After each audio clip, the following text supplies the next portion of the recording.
Omumuzaano gwa basketball nugwo gubandizeho aho abaseminari y'abato kandi abeegi b'ishomero rya St Augustine Seminary basingire abafaaza ku rugamba rwa Archdiocese aha bigo bataano na bitaano hari na mukaaga.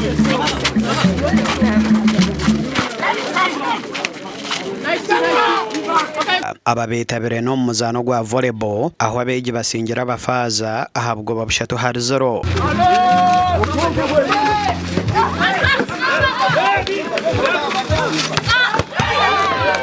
Nabwanyuma omumuzaano gw'omupiira gw'ebigyere nigwe guhererukire aho tiimu y'abeegi esingire y'abafaaza na gooro 6-1.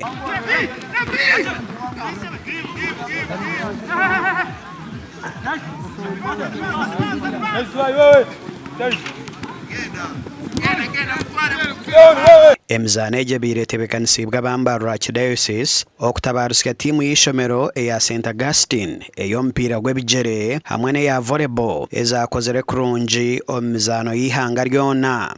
Kwenda kusemererwa n'abaana biitu ab'ishomero ry'eseminari y'entwegi St Augustine Minor Seminary ab'okukora kurungi omu mizaano batuzwekire bazwekera Western Uganda n'agandi mashomero omu tournament ya volleyball agw'ihanga ryona. Kandi emizaano ekintu kikuru munonga na munonga omu baana barikunyeta nikibahwera kukura kurungi emitwe yaabo eshongokire nk'oku bagamurra ati ngu mens sana in corpore sano.